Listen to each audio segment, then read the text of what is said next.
morning, or depending on when you're watching this, good afternoon, good evening, or good night.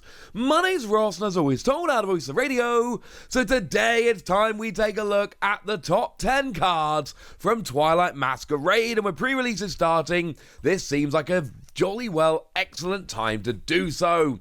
And this is looking like a good set. There are a bunch of cards I like a lot from this set, and when we get up especially to the top 4, oh, things they are a-changing. The metagame will not be the same when we got Twilight Masquerade. But coming in at number 10, we've got Wellspring Mask Ogon. And I'm going to be honest with you, right? Wellspring Mask Ogon is not the massive game-changing card that some of the others are on this list, and there are some game-changing cards on this list, but it is a very good, well, to put it in a fairly boring manner, a very respectable card. What we've got here, there's only 2 of the Ogon that actually make this list. Now, I could easily have put the others on here, but I'm really trying to stick to cards. I mean, look, to put it simply, we've got these cards in Japan. We know which of these cards are currently seeing play over in Japan, so I am going partly of my own opinion here, obviously. But yeah, I am very much looking at the results of Japanese tournaments right now to try and figure out what I think the best cards are going to be. So Wellspring Mask here, we've got free energy, 100 damage. You may shuffle free energy from this Pokemon into your deck, and if you do, it does 120 to one of your opponent's bench Pokemon, in addition to the 100 to the active. And this is awesome. Now, I'm seeing it pop up a lot in Lugia decks, because obviously Lugia's got Archeops to accelerate the energy from the deck, so the shuffling back in really doesn't matter, because you can just get it straight back out again with Archeops. You're good to go. Obviously, also fits beautifully into Baxcalibur decks. Not quite as smoothly, because you've got to get the energy back out the deck and into your hand and all of that, but it's really not that difficult. And basically, you've got a really good tech that can get good damage out onto the board and fits nicely into a couple of established archetypes. I think that warrants a spot on the list. Maybe it's just me. Coming in at number 9, we got Teal Mask Ogon. And here's a weird one, right? I'm following all the lists coming out of Japan, and all I'm seeing with Teal Mask Ogon is a budding partnership with Raging Bolt. And I've told you guys since the beginning, I am in on Raging Bolt. I think that card's great. So if you're telling me this works with Raging Bolt, I'm telling you I'm in. Because Teal Mask Ogon, we got free energy, 30 damage plus 30 more for each energy attached to both active, that's fine. But really, it's the ability Teal Dance, bearing in mind, this is a basic Pokemon. Once during your turn, you may attach a basic grass energy from your hand to this Pokemon, and if you do, you draw a card. But then we bring in Raging Bolt, who, for a lightning and a fighting, does 70 damage for each basic energy discarded from any of your Pokemon. So if you've got multiple Teal Mask Ogon, you can attach multiple energy for free, and you're drawing cards while you do so, and then you're boosting up the damage from Raging Bolt. I mean, you can see why these two make a very good pair, I'm hoping. So yeah, not the best deck in the format right now, not suggesting that it is, but it is absolutely a very good, very viable deck, which is doing the rounds. Now, coming in at number 8, we've got ourselves, I'm going to cheat here, I'm going to give you Carmine and Kieran. They're both very good cards, they're both new supporter cards, and they're even a pair in the games, so I honestly feel alright putting Carmine and Kieran on here as a pair. Now, Carmine's the one which is discard your hand, draw 5 cards, which is like objectively just a worse version of Professor's Research. But you can use it on your first turn going first. You're probably not going to play it as a 4 of, but playing it as a 1 of, especially in situations where you can search for it, yeah, that sounds alright by me. And then we've got Kieran, and Kieran's one of those weird ones, right? You can either use it as a switch, or use it to do 30 more to Pokemon EX and Pokemon V during your turn.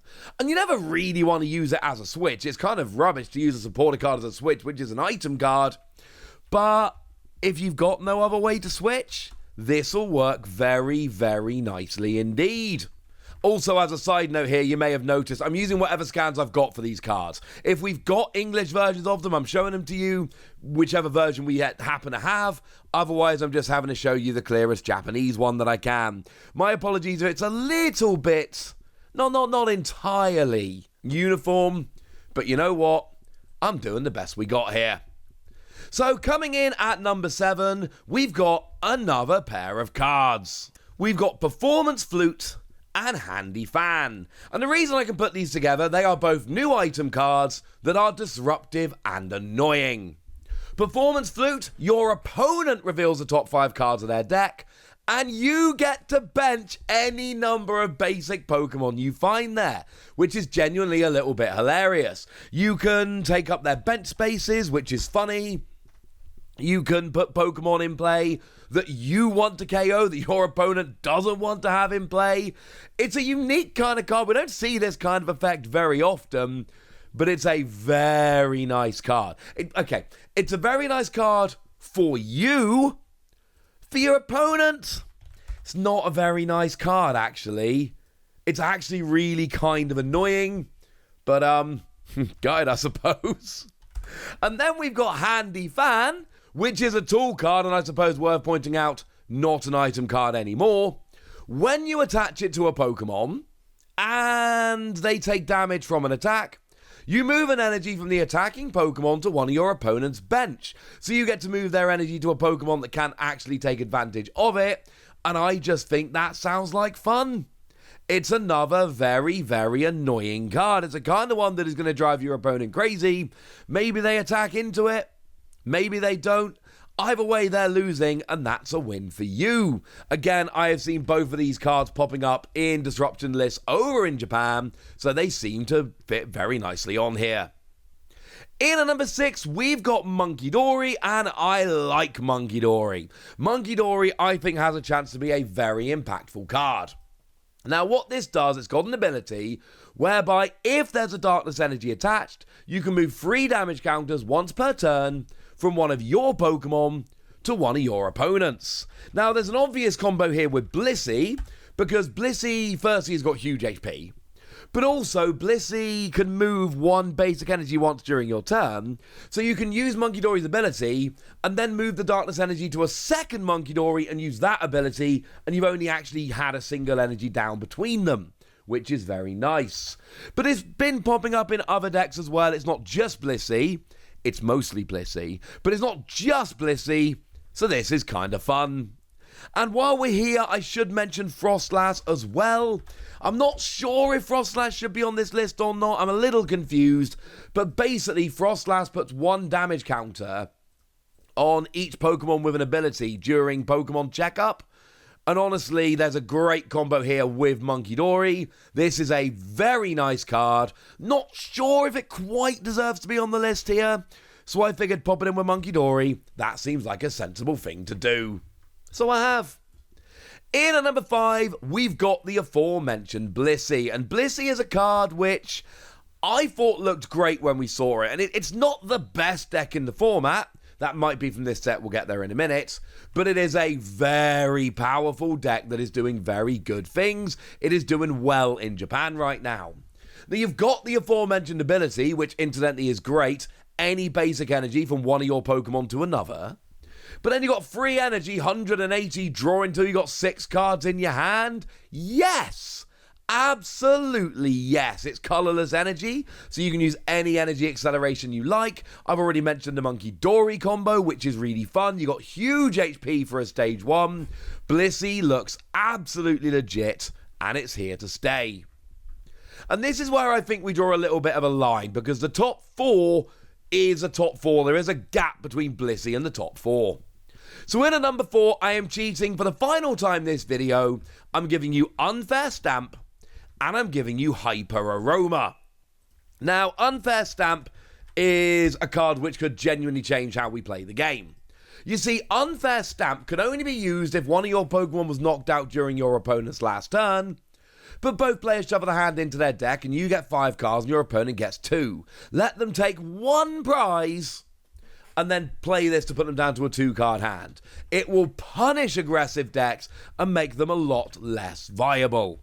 It's a great card that very may well change metagames, because if you're playing a high-progressive deck and you run into this, you're going to lose some games because of it, frankly.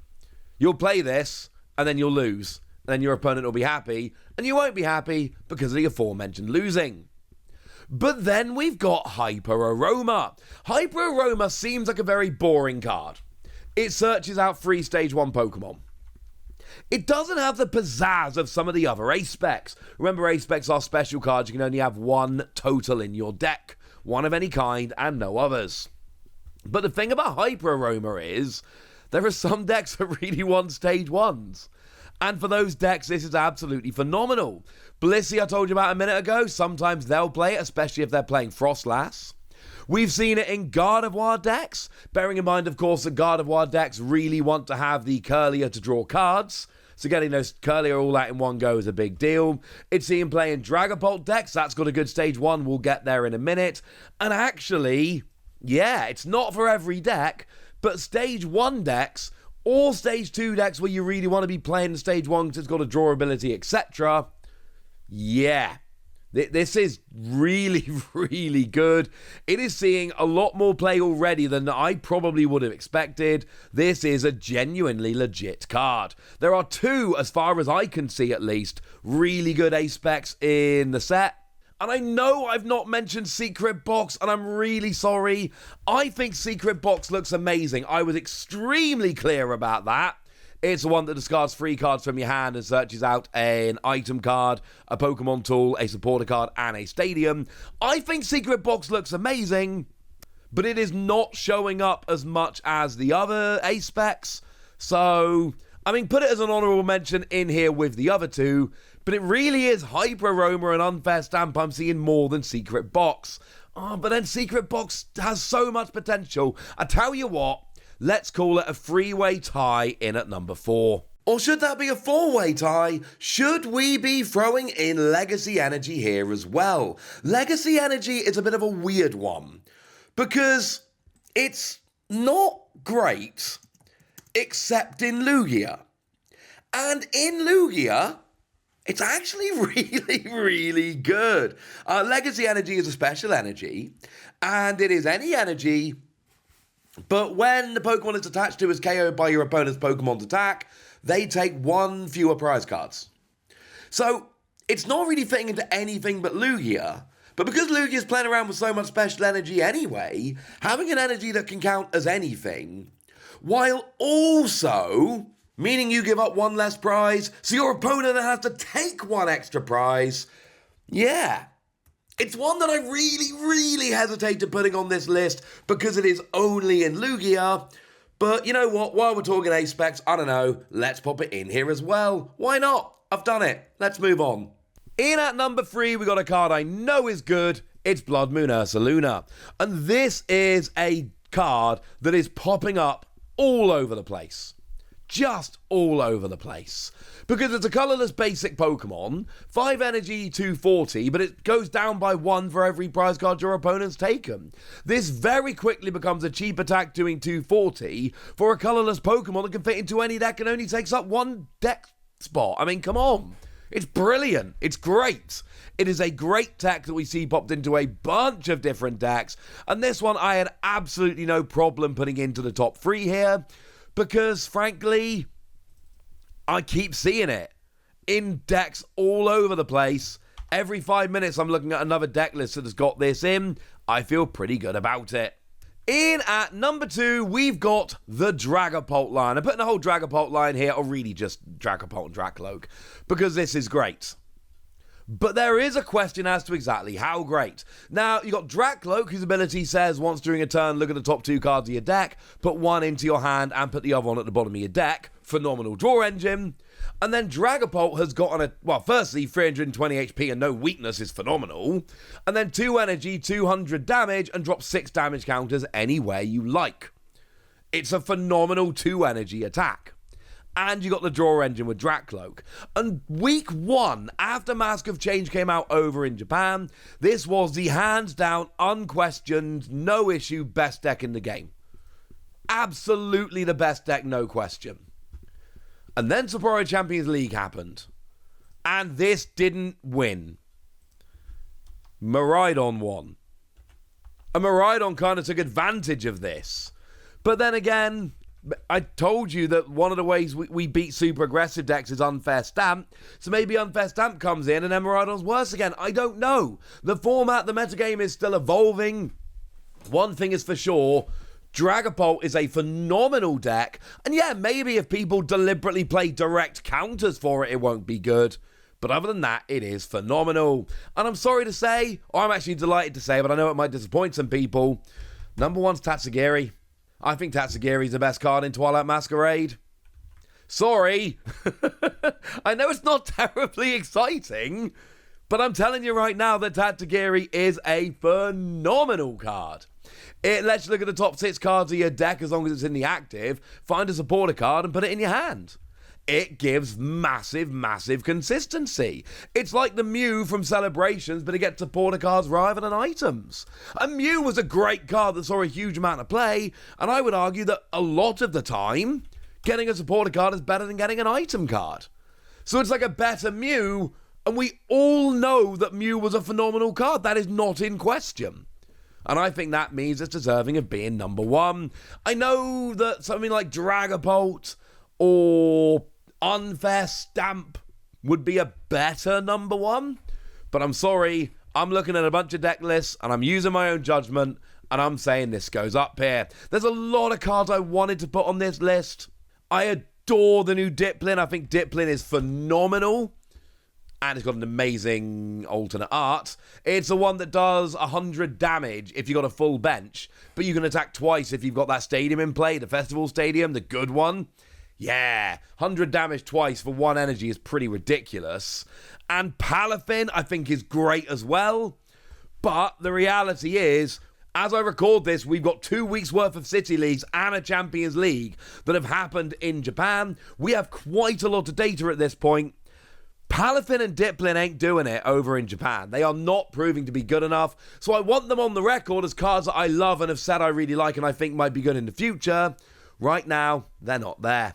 But I want to know what you think. I want to know what your favourite cards are. I want to know your own top 10. So let me know in the comment section, would ya? Go nuts! Be nice. And then make sure you like this video, subscribe to this channel, follow me on Twitter at the Wasi. That's where we talk about Pokemon and a whole bunch of other card games. And please do consider checking out patreon.com/PTCG Radio, where you can support the channel, get some bonus podcasts and all kinds of fun things. And get shoutouts on the channel, like the lovely Stegoraptor, who's been supporting us for a little while now, and I can confirm is a very lovely person, so shout out to them for the support and the loveliness. But by far the most important thing as always, look after yourselves till next time, would ya? Thank you very much for watching. My name's Ross, and you've been watching PTCG Radio.